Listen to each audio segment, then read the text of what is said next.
اردو کے فروغ میں یہ تحریکوں نے کون کون سے اپنے اپنے اقدامات کیے ہیں.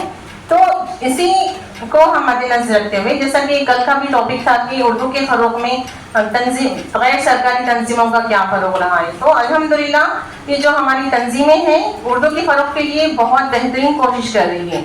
آپ ہم ہمارے اسکول میں دیکھتے ہیں, پڑھاتے ہیں بچوں کو, سماج میں شعور لانے کی ہم کوشش کرتے ہیں, لیکن یہ جو تنظیمیں ہیں وہ الحمدللہ کیا کرتی ہیں, مہینہ وار یا ہفتہ وار پروگرامز کرتی ہیں, سب کو اکٹھا جمع کرتی ہیں اور سب کے اندر اپنی تخلیقی صلاحیتوں کو اجاگر کرتی ہیں. ایک تو تنظیم تحفظ اردو ہے جو 40-45 سال سے, اسی طرح خواتین کی ایک تنظیم ہے ہمارے پاس, محفل خواتین. محفل خواتین بھی ہمارے یہاں 40-45 سال کی پرانی تنظیم ہے اور خواتین کی پہلی تنظیم ہے جہاں پہ سبھی خواتین بیٹھ کر اپنی تخلیقی صلاحیتوں کو اجاگر کرتے ہوئے اپنی صلاحیتوں کو بروئے لاتے ہیں. اور الحمدللہ آج بھی وہ محفل چل رہی ہے اور ہر سیکنڈ سیٹرڈے کے دن اس محفل کا انعقاد ہمارے اردو ہال میں حمایت نگر میں انعقاد عمل میں لایا جاتا ہے اور اس کے لیے میں ممبر ہوں.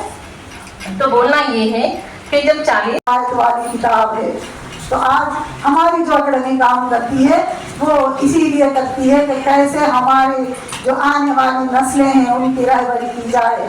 جو 3 طلاق کا مسئلہ نکلا تھا نا انڈیا میں, تو وہاں بھی ہم نے تن من دھن کی بازی لگائی, کئی طلاقوں کو ہونے سے بچایا, کیونکہ اس سے شیطان خوش ہوتا ہے, انسان نہیں.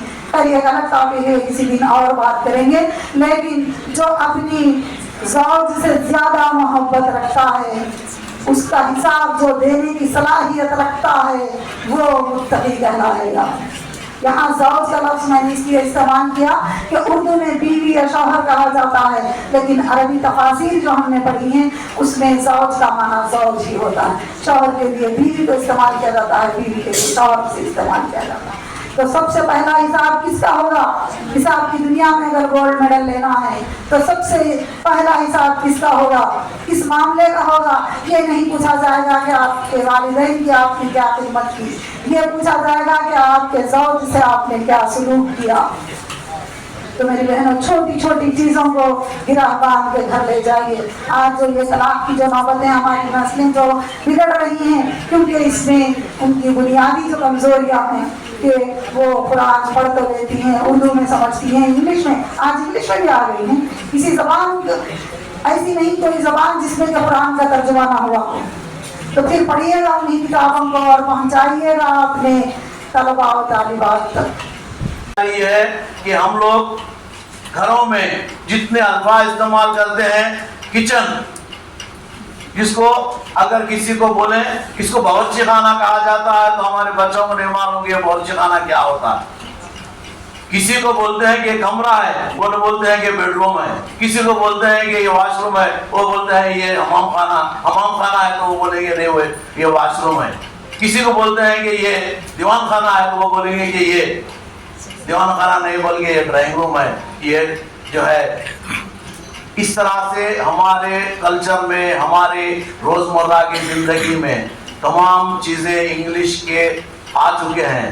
اور انگلش سمجھنا بولنا بہت ضروری ہے, لیکن اردو کو بازو رکھ کے, اردو کو نہیں سیکھ کر, اردو کو نہیں سمجھ کر ہم صرف انگلش کے بارے میں سوچتے رہیں گے تو یہ کیا ہو رہا ہے کہ وہ مشکل بھی کیا ہو رہی کہ ہماری اگر کسی جگہ کوئی بھی انگلش بولنا اگر نہیں آتا تو اس کو یہ سمجھا جاتا ہے کہ یہ انسان, یہ لڑکی, یہ لڑکا, یہ لوگ جو ہے پڑھے لکھے نہیں ہیں. ان کو یہ معلوم ہونا چاہیے انگلش ایک لینگویج ہے. اردو جس طرح لینگویج ہے یہ بھی ایک انگلش ایک لینگویج ہے. یہاں پر جہاں پہ انگلش دوسرے کنٹری میں جہاں پہ چلتی ہے, جہاں پہ بولی جاتی ہے, وہاں پہ انگلش چلے گی. لیکن آپ جرمن چلے جائیں گے, آپ بولیں گے کہ میں انگلش میں بات کروں گا, تو وہ بولیں گے کہ جرمن ہے یہ, یہاں پہ جرمنی اگر آتی ہے تو یہاں پہ رکیے, نہیں تو یہاں سے آپ جرمنی میں آپ انگلش بات کرنے کے لیے کوئی اسٹوڈنٹ کو وہاں پہ کوئی تعلیم لینے کا موقع نہیں دیا جاتا. ایسے اسی پس منظر میں اقبال نے کہا تھا, افراد کے ہاتھوں میں اقوام کی تقدیر, ہر فرد ہے ملت کے مقدر کا ستارہ. اقبال نے کہا تھا, 1938 میں گزر گئے.